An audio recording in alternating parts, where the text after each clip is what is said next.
La maladie d'Alzheimer. La plupart des gens en ont déjà entendu parler.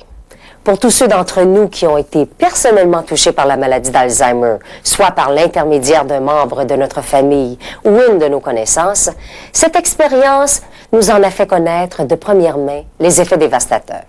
Les autres ont pu prendre conscience de cette maladie grâce aux journaux, à la télévision et à la radio. Mais que sait-on au juste de la maladie d'Alzheimer? Quelles en sont les causes? Comment peut-on en guérir? Bien que les recherches médicales n'aient pas encore trouvé les réponses à ces questions, nous savons toutefois que la maladie d'Alzheimer est une maladie qui modifie le cerveau. Toutes nos activités mentales, physiques et émotionnelles sont contrôlées par un cerveau en santé.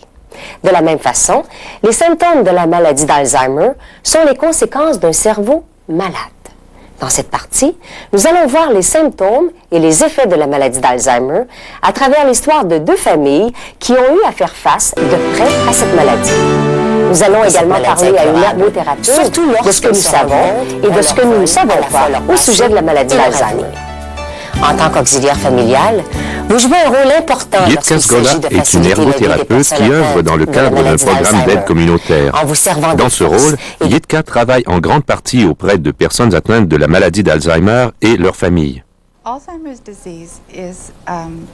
La maladie d'Alzheimer est une maladie qui cause la démence et qui affecte la partie externe du cerveau appelée le cortex. C'est cette partie du cerveau qui contrôle la capacité d'un individu à penser, se souvenir, raisonner et communiquer. Nous ne savons pas vraiment ce qui cause la maladie d'Alzheimer. Il est vrai qu'il existe plusieurs hypothèses. Toutefois, pour le moment, nous ne savons pas exactement quelle en est la cause. Il existe certains mythes au sujet de la maladie d'Alzheimer. C'est un aspect normal du vieillissement.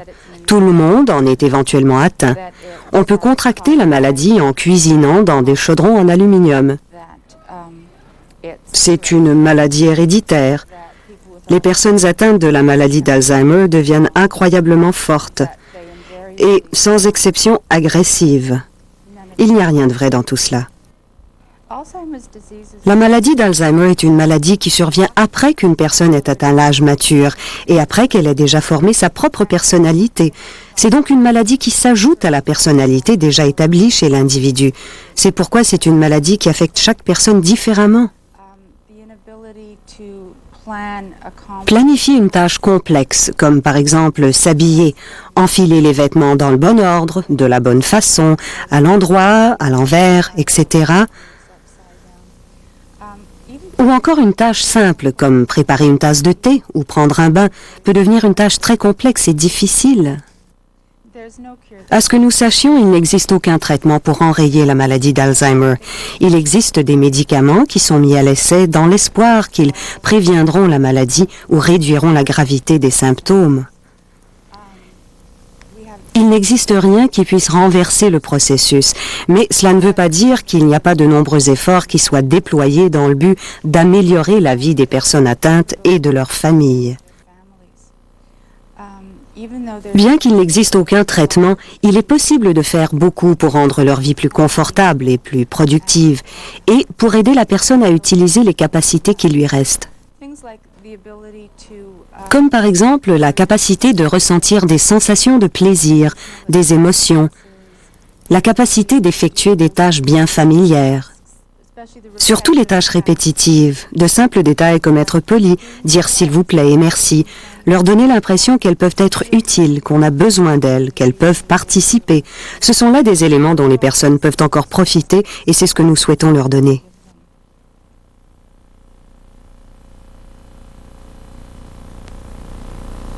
C'est ici que la vie reprend son sens pour David Kramer. L'adrénaline se met à couler à travers son corps. Il adopte un rythme continu et régulier. Les inquiétudes et le stress de la journée s'évanouissent pour faire place à un sentiment de force, un désir de vaincre. Depuis que David a appris qu'il souffrait de la maladie d'Alzheimer il y a 3 ans, il court pratiquement 5000 à tous les jours. Il peut ainsi s'évader et revivifier son corps. Je crois que j'adore profiter du why parce que là, tout est une question de coordination. On se libère de nos frustrations, on s'épuise physiquement. Quand on sort de là, on est propre comme un sous-neuf, propre mentalement. David et son épouse Sonny sont mariés depuis 38 ans. Leur luxueux condominium reflète leur style de vie et leurs intérêts. les peintures de Sonny, les souvenirs de leur voyage et les photos de leurs 3 enfants et 9 petits-enfants. David a toujours été en quelque sorte le professeur distrait au merveilleux sens de l'humour. Parfois, il enfilait les mauvaises chaussettes ou la mauvaise chemise qui n'allait pas du tout avec le reste. C'était comme ça. Il ne participait pas vraiment aux tâches ménagères. Dans les années 50, la structure de la famille était bien définie. Le père va au travail et la mère reste à la maison. C'est ainsi que nous avons élevé notre famille, de cette façon-là. C'était un homme gentil, et il l'est encore aujourd'hui. Lorsque j'ai perdu mon emploi, tout est devenu bien clair. Je ne réagissais plus. J'étais incapable de répondre aux questions. Je n'en pouvais plus. Il y avait donc quelque chose qui n'allait pas dès ce moment-là. Dès le début, ça n'allait pas. Nous ne savons pas au juste quand la maladie a commencé, parce que, comme je l'ai dit, il a toujours été distrait. Un jour, il est arrivé à la maison pour me dire qu'il avait perdu son emploi après 33 ans. En y repensant, c'était à prévoir depuis déjà longtemps. Il était simplement devenu de plus en plus distrait. Je ne sais pas si David s'en était aperçu, mais chose certaine, moi, je m'en étais aperçu. Si David allait à l'épicerie pour acheter 3 choses, il revenait avec une seule chose. Mais après 30 ans, on s'habitue à ça. Par contre, quand il a commencé à se rendre à l'épicerie et à ne plus se rappeler ce qu'il devait rapporter, ou s'il se rendait à mi-chemin et oubliait où il devait aller, souvent il ne me le disait pas, il me le cachait en disant qu'il avait rencontré quelqu'un et avait oublié où il s'en allait. C'était comme la fin du monde à ce moment-là. Parce que quand tu ne peux plus avoir ta voiture, tu ne peux pas travailler. Tu ne vaux rien, zéro, et tu dois faire face à ça. C'est pénible. Quand j'ai appris la nouvelle, j'étais abasourdie. Je n'étais pas surprise car tout à coup, cela expliquait les dernières années. Nous voyions tout sous un œil nouveau. Nous avions une superbe demeure avec une piscine, des puits de lumière, des bains assez grands pour que nous puissions y nager. Nous avions atteint le sommet du succès matériel. Le lendemain, j'ai mis la maison en vente.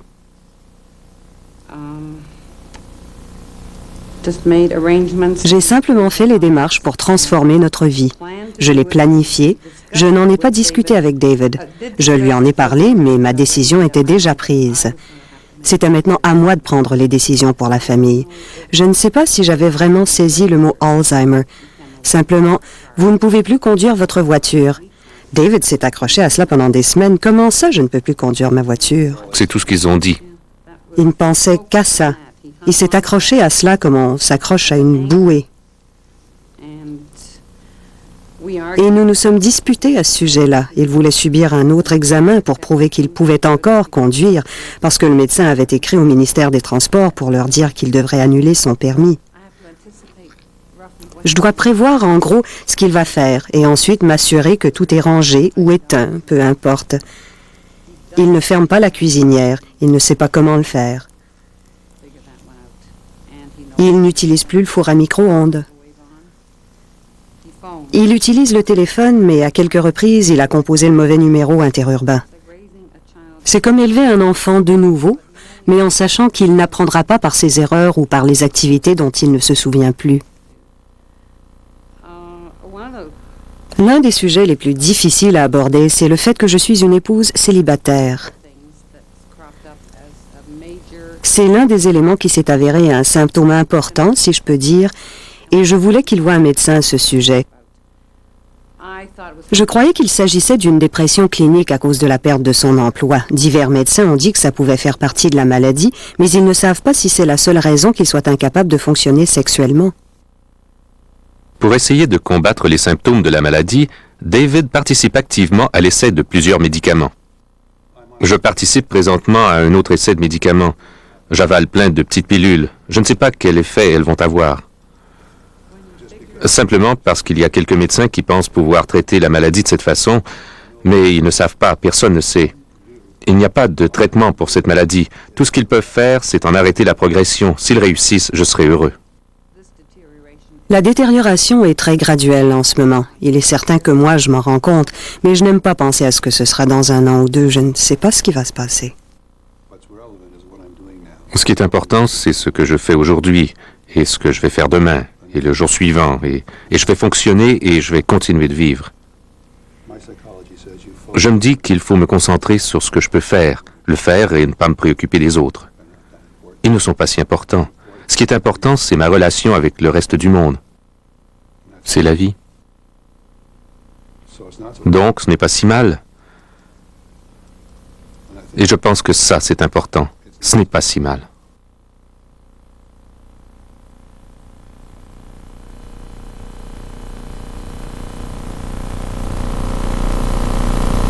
Alison Ignatieff est décédée en septembre 1992 à l'âge de 76 ans de complications à la suite de la maladie d'Alzheimer. Elle fut épouse d'un diplomate, une artiste passionnée pour son art et une mère dévouée à ses 2 fils.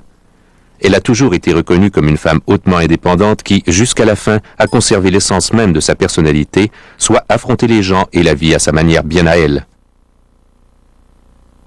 Son fils Andrew a été témoin de son déclin, surtout dans les derniers moments de la maladie. Ma mère était peintre depuis sa jeunesse, faisait beaucoup de dessins, travaillait dans le théâtre, et puis pendant la guerre, elle travaillait, avait sa propre carrière. Mon père était 100% slave et il aimait beaucoup la vie, il aimait beaucoup les fêtes. Et puis ma mère était plutôt calme et un peu réticente. C'était une relation très chaleureuse. Ils s'aimaient beaucoup. Comme je disais au commencement, ma mère s'en occupait de tout dans le foyer, dans la maison. Elle était responsable pour les finances, pour les achats, pour les voyages, un peu de tout. Et on notait une certaine confusion dans les arrangements. Et puis, par exemple, mon père s'angoissait parce que Bell Canada lui téléphonait en disant qu'il allait couper le téléphone parce que il n'avait pas payé la facture. Et puis, je suis venu, j'ai cherché un peu partout dans la maison et j'ai vu son bureau était plein de factures non payées. En les recevant, elle montait dans son bureau. Elle savait qu'il y avait quelque chose à faire. Elle savait qu'elle était responsable, mais elle ne savait plus quoi faire. Et elle s'angoissait. Et donc, et puis après, elle l'oubliait, elle les laissait dans le bureau. Et c'était désespérant pour mon père et pour nous tous. Et puis, après 2 ans de la routine régulière, je notais que elle ne savait plus comment éplucher les légumes, elle ne savait pas comment arranger la table, ni rien du tout. Il fallait que je lui aide en tout. Il y avait une femme qui venait tous les jours pour accompagner ma mère, mais les soirs, les nuits, et puis j'ai engagé quelqu'un, une femme, une amie de ma mère, et puis tout de suite après, ma mère l'a battue dans la rue, et la femme ne pouvait plus, elle disait non, je n'en peux plus. Donc il n'y avait pas une alternative, je devais venir ici. Je suis venu vivre avec elle les nuits. Donc moi je m'en occupe de la tournée de nuit. Je venais ici de travail à 6 heures du soir, je restais ici la nuit, je faisais la cuisine, je faisais le ménage, je la baignais, je donnais la médecine, je dormais avec elle. Le matin, je la levais et puis je préparais pour l'arrivée de la tournée du matin. Et puis je sortais à travailler toute la journée. C'était déchirant, désespérant, tout à fait. Et mon frère est venu, il m'a dit mais je ne comprends pas comment tu fais ça avec la mère. Il faut qu'on cherche une institution. Donc nous avons pris la décision. Et c'était une décision très difficile. Il n'y a rien dans le monde qui peut te préparer pour la décision de mettre une mère, une père dans une institution. Donc nous avons cherché, nous avons vu à peu près 27 institutions différentes. Et à la fin, nous avons choisi une. Et puis le courage me manquait à la fin.